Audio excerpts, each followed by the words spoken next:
नमस्कार दोस्तों, आशा करता हूँ आप सभी स्वस्थ होंगे।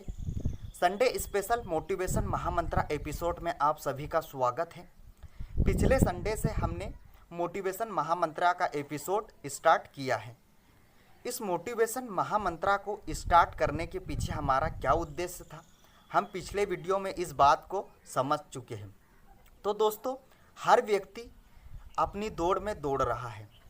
हर व्यक्ति अपने लक्ष्य को पाने के लिए, अपने एम को पाने के लिए लगातार प्रयास करता है। हमने पिछले वीडियो में यही बात देखी थी कि अपने माइंड को किस तरीके से मेंटेन किया जाए जिससे हमें अपने लक्ष्य को पाने में शीघ्रता हो और उस लक्ष्य को पाने में हमें आसानी हो। तो दोस्तों, इस टॉपिक को तो हम पिछले संडे डिस्कस कर चुके हैं। आज हम डिस्कस करेंगे कि अपने माइंड को किस तरीके से हम मेंटेन करके अपने लक्ष्य को पाने के लिए, अपने लक्ष्य के लिए अपने माइंड में, अपने दिमाग में उत्सुकता बनाएं कि हमें अपने लक्ष्य को पाना है। क्योंकि हर व्यक्ति अपने लक्ष्य को पाने के लिए अपनी दौड़ में दौड़ रहा है। वह सतत प्रयास करता है कि मुझे मेरा लक्ष्य को पाना है और इसलिए मैं अपने अपने तरीके से व्यक्ति अपने लक्ष्य को पाने के लिए प्रयास करता है। तो हमें किस तरीके से अपने लक्ष्य पर अडिग रहना है, अपने लक्ष्य को पाना है, इस वीडियो में इसी टॉपिक पर हम डिस्कस करेंगे। तो दोस्तों, इस वीडियो में अंत तक बने रहे। इस वीडियो को थोड़ा सा भी स्किप ना करें, क्योंकि इस वीडियो को आप स्किप करोगे तो आपको यह जानकारी समझ में नहीं आ पाएगी और अपने लक्ष्य से आप भटक सकते हो। तो इस वीडियो में अंत तक बने रहें। और अगर आप मेरे इस चैनल पर नए हैं या अभी तक आपने मेरे इस चैनल को सब्सक्राइब नहीं किया है तो सबसे पहले मेरे चैनल को सब्सक्राइब कर लीजिए और बेल आइकन को भी प्रेस कर लीजिए, जिससे आपको ऐसे ही लीगल इन्फॉर्मेशन और मोटिवेशन वीडियो मिलते रहें। तो दोस्तों, मेरा नाम करण कनारे। आज इस ब्रीफ लेक्चर में हम डिस्कस करेंगे कि अपने माइंड को मेंटेन कैसे किया जाए और अपने लक्ष्य पर अडिग कैसे रहा जाए। तो दोस्तों, हर व्यक्ति अपने लक्ष्य को पाने के लिए प्रयास कर रहा है। वह सही तरीके से कर रहा है या गलत तरीके से कर रहा है, वह आसान रास्ते को चुन रहा है या कठिन रास्ते को चुन रहा है, वही व्यक्ति जानता है जो अपने लक्ष्य को पाना चाहता है और अपने लक्ष्य के लिए दौड़ रहा है। तो दोस्तों, सबसे पहले तो हमें यह बात याद रखनी है कि हमने कौन सा लक्ष्य डिसाइड किया है और उस लक्ष्य को पाने के लिए हम दौड़ में दौड़ सकते हैं या नहीं। चलो, आपने लक्ष्य डिसाइड कर लिया और उस दौड़ में दौड़ने के लिए आप तैयार हो, तो सबसे पहले आपको यह बात ध्यान में रखनी है और एम स्टार्ट या एम डिसाइड करने के बाद आपको यह बात पहले तो जान लेनी है कि इस एम को पाने के लिए मेरे जीवन में या मेरी ज़िंदगी में या मेरे रास्ते में बुरे से बुरे वक्त आ सकते हैं, बुरे से बुरी कंडीशन आ सकती है।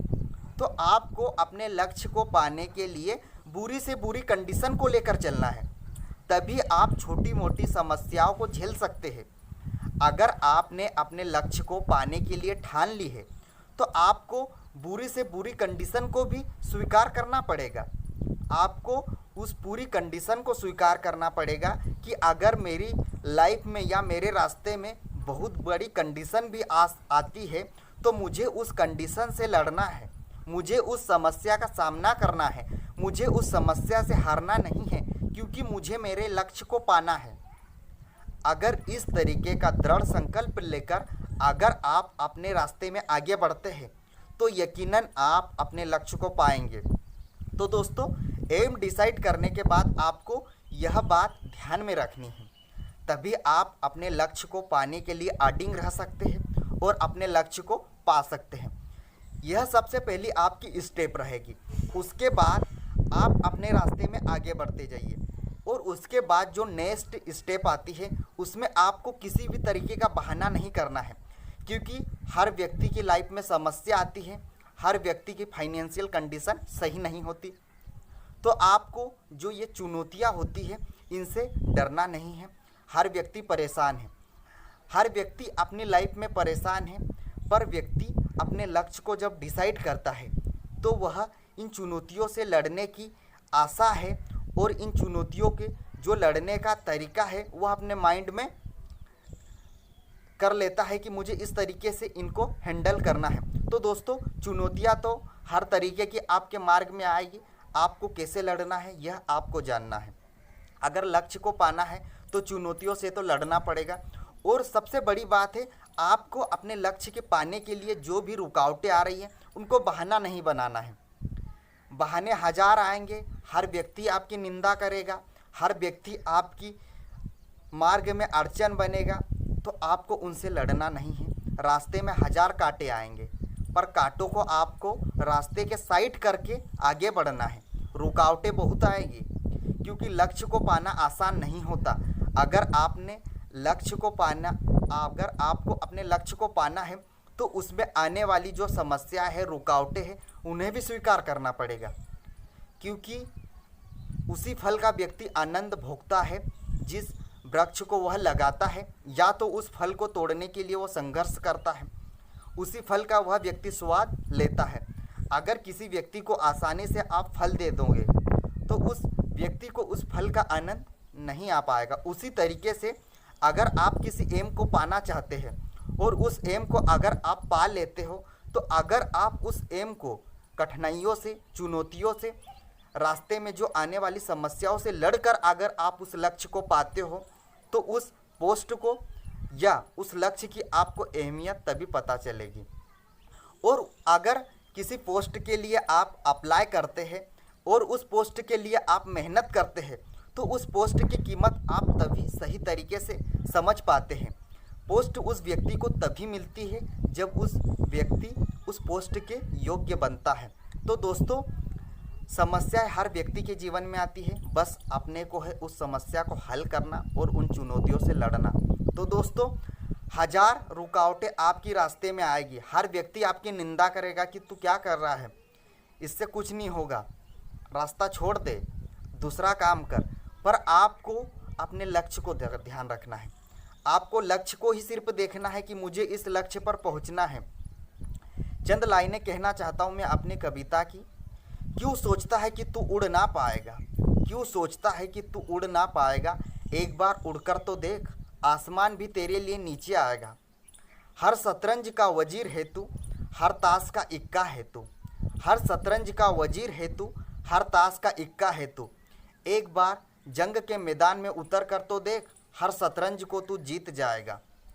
क्यों सोचता है कि तू उड़ ना पाएगा, आज तू भले पत्थर सही, पर एक दिन तू चमक ही जाएगा। आज तू भले पत्थर सही, पर एक दिन तू चमक ही जाएगा। संघर्ष के मैदान में उतर कर तो देख, एक दिन तू तरसकर कोहिनूर बन ही जाएगा। तो दोस्तों, इस कविता से हमें यही सीख मिलती है कि हमें अपने संघर्ष के मार्ग में सतत प्रयास करते रहना चाहिए। हमें आसमान में उड़ने की चाह होनी चाहिए।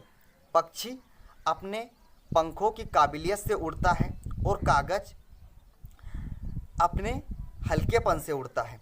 तो व्यक्ति में अगर काबिलियत होती है तो वह काबिलियत एक न एक दिन निखर के सामने आएगी। तो व्यक्ति को अपने जीवन में काबिलियत को लाना है। अगर व्यक्ति में काबिलियत है तो वह एक दिन ज़रूर निखर कर सामने आएगी। तो दोस्तों, हमें अपने परिस्थितियों से कभी भी डरना नहीं है। हमने अगर एम निश्चित कर लिया है तो उस एम पर हमें ध्यान रखना है और उस एम को पाने के लिए हमें अपने रास्ते पर हमेशा आगे तत्पर रहना चाहिए और बढ़ते रहना चाहिए। समस्याएं तो हर व्यक्ति के जीवन में है। हर व्यक्ति अगर बहाने बनाने लग गया तो वह अपने लक्ष्य या एम को कभी नहीं पा सकता। तो यह तो बहाने हजार आएंगे और हजार समस्याएं आएगी, पर हमें इन सब चुनौतियों से लड़कर हमें अपने लक्ष्य को पाना है। तो दोस्तों, इसी तरीके के मोटिवेशन वीडियो में हर संडे आपको प्रोवाइड करवाता रहूँगा। मोटिवेशन महामंत्र एपिसोड स्टार्ट करने का हमारा उद्देश्य यही था कि जो भी हमारे भाई है और जो भी हमारे सब्सक्राइबर है और जो भी इस यूट्यूब चैनल से जुड़े हुए हैं, उनके माइंड का मेंटेन बना रहे और अपने जो भी उन्होंने लक्ष्य डिसाइड किए हैं वह लक्ष्य को पा सके। और मेरा इस तरीके के वीडियो बनाने का उद्देश्य यही रहता है कि मेरे वीडियो से वह कुछ भी सीख लेकर अपने एम को पाने के लिए सतत प्रयास करते रहे। तो दोस्तों, उम्मीद करता हूँ आपको यह वीडियो पसंद आया होगा। अगर यह वीडियो पसंद आया हो तो इस वीडियो को ज़्यादा से ज़्यादा शेयर करें, जिससे अन्य लोगों को भी यह जानकारी मिल सके। जल्द ही मिलता हूँ आपको एक नए वीडियो के साथ, तब तक के लिए नमस्कार।